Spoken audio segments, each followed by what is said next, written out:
It has been said time and time again by me and many other folks that the PMBOK Guide 7th edition is one of the most polarizing books you will ever see from the PMI. Today, we're going to take a look at a review from a PMI fellow who has put out a multi-page review of the PMBOK Guide 7th edition. Let's take a look. Here's a list of all the different PMI fellows in the world, and you'll see some very notable names, folks who you might have seen on social media. But the one I want to really zero in on is Max Wideman. Max is a PMI fellow who in 1987 was the president of the PMI and chair in 1988. As it reads here, his diverse experience in systems, software, social and environmental projects, as well as design and engineering projects from hydroelectric, river and marine to commercial and residential construction. He developed the 1987 version of the project management body of knowledge. Think about that. He developed the 1987 version. My goodness, this is years and years ago. Okay? And he wrote 2 supporting books. He has presented papers and seminars in many countries. So I'm just a messenger in today's episode. These are the words of someone who has done some great things in the world of the PMI and is a PMI fellow. Let's go to Max's review. And just so you know, Max has got a really robust website. I actually reached out to Max over a decade ago asking him for some information, and he was very gracious to get back to me with that information. But let's take a look at his breakdown. I'll just read the top of the waves. I'll put a link below. You can read the entire document. Introduction. This book, A Guide to the Project Management Body of Knowledge Guide, is in fact the second part of the dual publication, the All-in-One, which was first introduced with Book A last month. The second part, which I refer to as Book B, is much larger than Book A. And according to the cover of the whole dual publication is a 7th edition. Now, the reason why it's breaking it down into A and B is if you've read the 7th edition or taken a look at it, you know that it's almost like 2 books in one. More or less, it is 2 books in one. You've got the first part and the second part numbered differently. So he says, here are my book review comments on Book B. Now we're really focusing on A Guide to the Project Management Body of Knowledge, also referred to as PMBOK Guide or just the Guide. Since the publication's cover pronounces this guide as the 7th edition, it is clear that it is intended to be a replacement for all previous editions. The total number of pages in this guide, including various appendices and index, etc., is 274 pages. This is a welcome change from previous guides that carried some 900 pages. To achieve this, Book B has been completely rewritten, but on substantially different subject matter. Pay close attention to those words. I will discuss more on this travesty later. As the introduction tells us, the section describes important information about A Guide to the Project Management Body of Knowledge Guide 7th edition. It describes the relationship of the PMBOK Guide to the Standard for Project Management, changes to PMBOK Guide, the relationship to Standards Plus, on and on. And then it breaks down the structure. And then Max goes into showing you the structure to underscore the point. He says, these principles provide guidance for the behavior of people involved in projects as they influence and shape the performance domains to produce the intended outcomes. While there is conceptual overlap between the principles and performance domains, the principles guide behavior, on and on. And he's quoting some stuff from the guide as well. See? So he says, the text in this introduction goes on to comment. So he's quoting the PMBOK Guide right there. He says, the reader is then presented with this figure. So we got the principles, and then we've got showing the guide behavior, the principles guide behavior into these performance domains. He goes on to say, next, under the heading, changes to the PMBOK Guide, we learn that this edition focuses on delivering outcomes, regardless of the approach used by the project team. However, project practitioners using the PMBOK Guide also benefit from some level of understanding on how to deliver projects. It is not the approach, that the guide is supposed to be about? Is it not the approach, he says, that the guide is supposed to be all about? And this is exactly what I've said on this channel over and over again. The PMBOK guide, it's a guide, right? A guide to how to do something. And that's why when we look at the PMBOK guide, we should be looking for an approach, an idea. He says, but wait, I'm getting ahead of myself.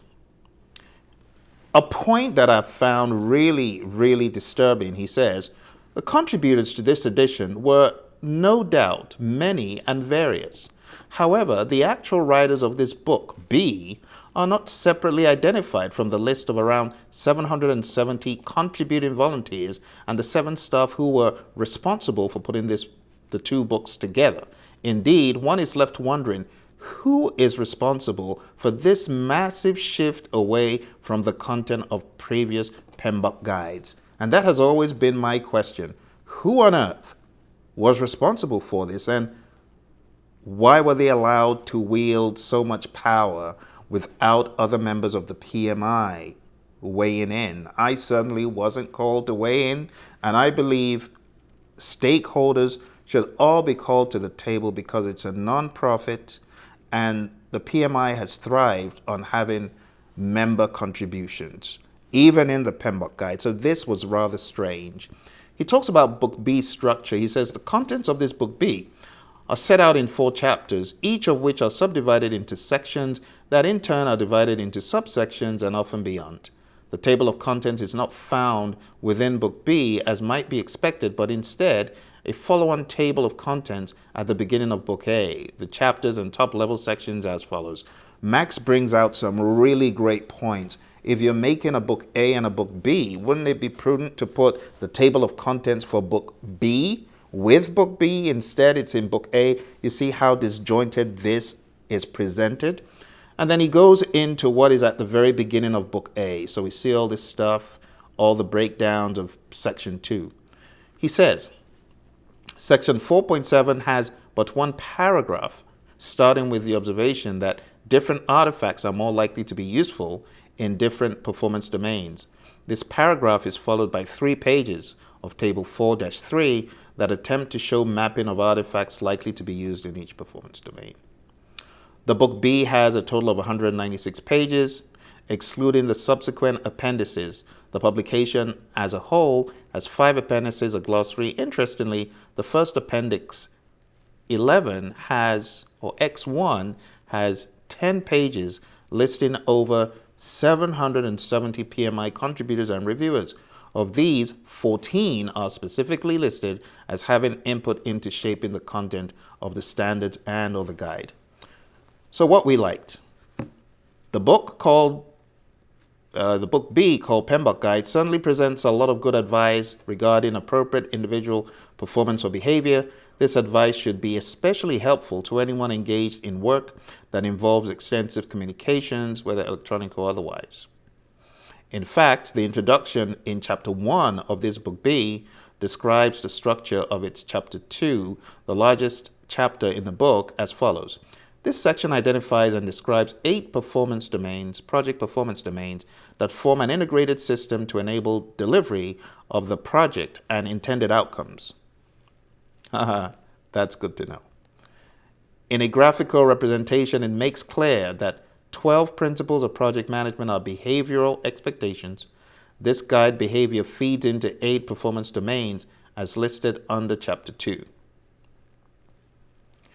And then it says, Chapter 2 of Book B, structure presented earlier. These 8 performance domains are then individually described at length. Okay. Prior to this publication, the term stakeholder often lends to be used to refer to anyone and everyone involved in a project, which is to say both external stakeholders and the internal team members. However, in the graphic, stakeholders and team are now clearly listed separately. This is an important distinction because the motivations of these 2 groups, stakeholders and team, are frequently at odds. That is, the stakeholders are seeking more outcome for less effort or money, while the team is attempting to minimize project costs through effectiveness and efficiency. That's a very good distinguishing point there, Max, by keeping the actual cost within the bounds of the budget. In amongst the confusion, that sometimes exists within a project team, it is good to see reorganized that the project manager is key in establishing and maintaining a safe, respectful, non-judgmental environment that allows the project team to communicate openly. One way to accomplish this is by modeling desired behavior, transparency, integrity, respect, and so on. All right. Other similar good recommendations include creating a high-performance project team, developing leadership skills, using critical thinking, and applying motivation, and so on. Another obvious approach is introduced as tailoring leadership styles. It goes on and on. Experience with the type of project, maturity of the project team members, organizational governance structures, and distributed project teams. He says these two are described in some detail. However, the concept of tailoring is discussed at length. Yet, another new term that is introduced to project management is the word cadence. This term is used in describing development approach and life cycle performance domain as follows. A project life cycle consisting of phases that facilitate the delivery cadence and development approach required to produce the project deliverables.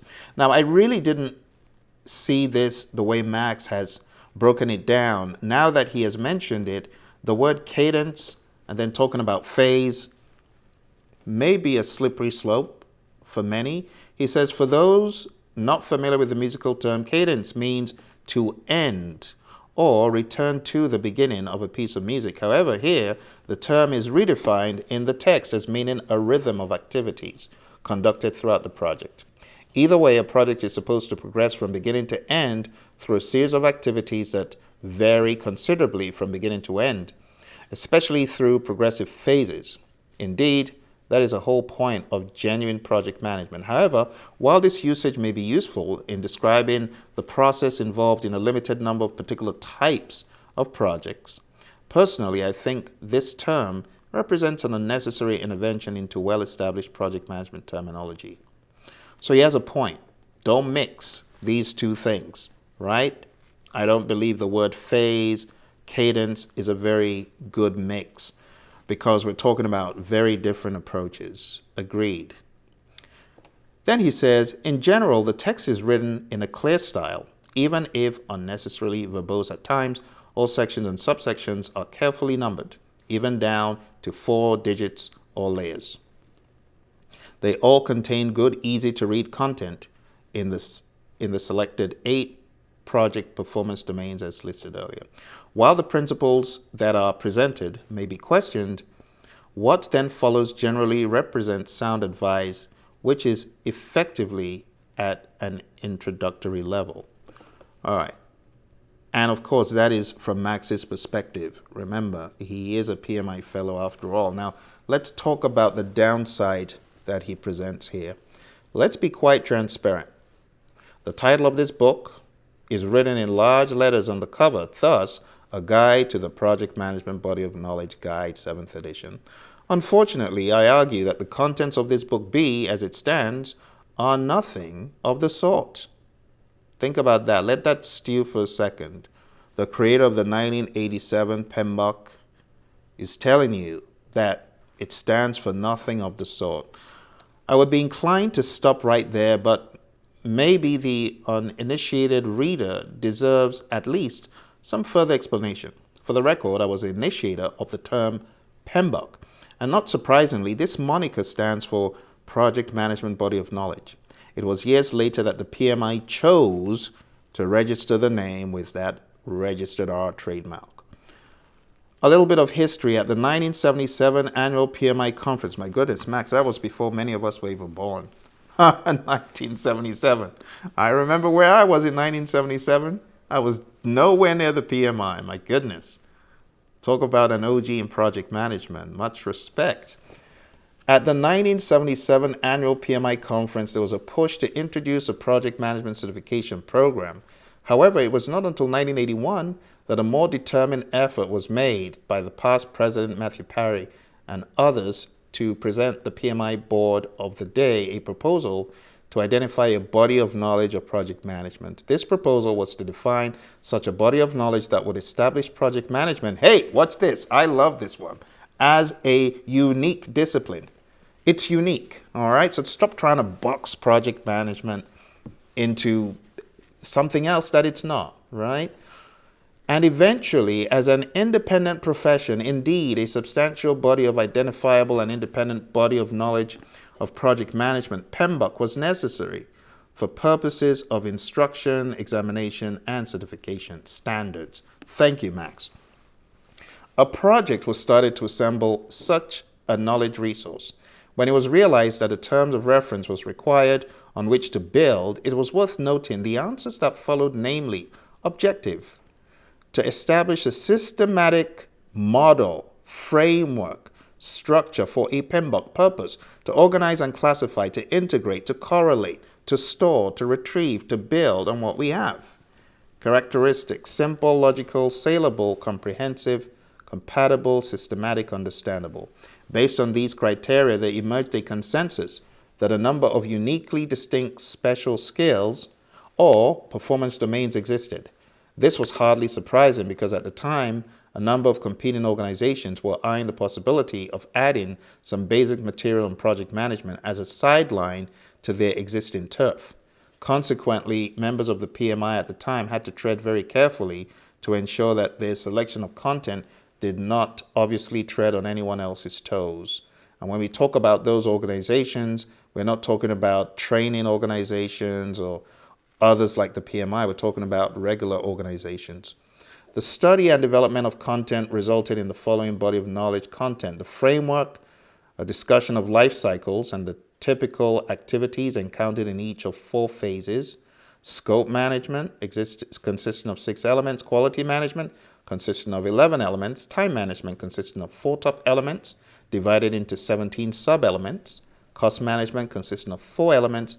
Risk management consisting of 2, HR consisting of 2, contracting procurement consisting of 6, and communications management consisting of 5 elements. Next page. Each of these chapters in the original PMBOK document included a glossary of terms that is specific to each of their respective domains.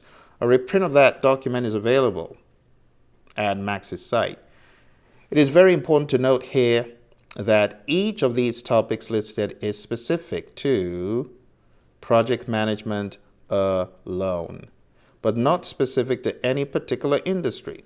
It is also important to note that these topics require specific skill sets, resulting in technical specialties. Thank you very much, Max. This is exactly what I've been saying about the bread and butter of project managers, and if we throw it all away, it would be quite sad, because the profession of project management is very, very, very specific. It's a profession. I think what the 7th has done is exactly what Max is alluding to here, that it is nothing like what a project management body of knowledge guide should be. He says, it is very important to note here that each of these topics listed is specific to project management alone, but not specific to any particular industry. It is also important to note that each of these topics require specific skill sets resulting in technical specialties in each of the performance domains listed. Since the publication of the original PMBOK document in 1987, only 2 additional specialties have been added, namely project integration management and stakeholder management. You see? And let's be honest, that is why a lot of trainers who are training the PMP exam, they would not touch this with a 10-foot pole or teach from it. They won't. The reason is a lot of what is in here is not presented in a sensible fashion. It's all over the place, and it's moving further away from what we've known project management to be, which is sad. All right, that is my own commentary. All right, let's go back to Max's. By comparing the table of contents of Book B to the original PMBOK in 1987, it is clear that a lot of extraneous detail of behavioral nature has been added, and a lot of important material identifying specific skill sets has been omitted. Right here. See that? This is exactly my complaint. In short, the latest so-called PMBOK guide follows a completely different theme of advocating behavior rather than addressing foundational basics of professional project management as originally intended. In short, to avoid confusion of the PMI membership, a guide to the Project Management Body of Knowledge 7th edition as it stands should be officially withdrawn and republished under a more appropriate title. And Max signs off, and there you have it. He is a fellow of the PMI, and he has every right to say what he did with such authority and emphasis because someone somewhere at a higher level had to come out and say it. And I'm glad he did. So Max, a massive shout out to you and thank you for standing up for the profession and saying what needed to be said from that level. Because I'd said it before and people thought I was crazy. Now you heard it from the big man himself. Max, thank you very much. Those of you who bought the 7th edition, make what you will of that. You got any comments? Put them down below. Thank you very much for joining me, and I'll see you hopefully in another episode where we can keep talking about this until perhaps what Max says, renaming the book, who knows. Miracles do happen. See you soon.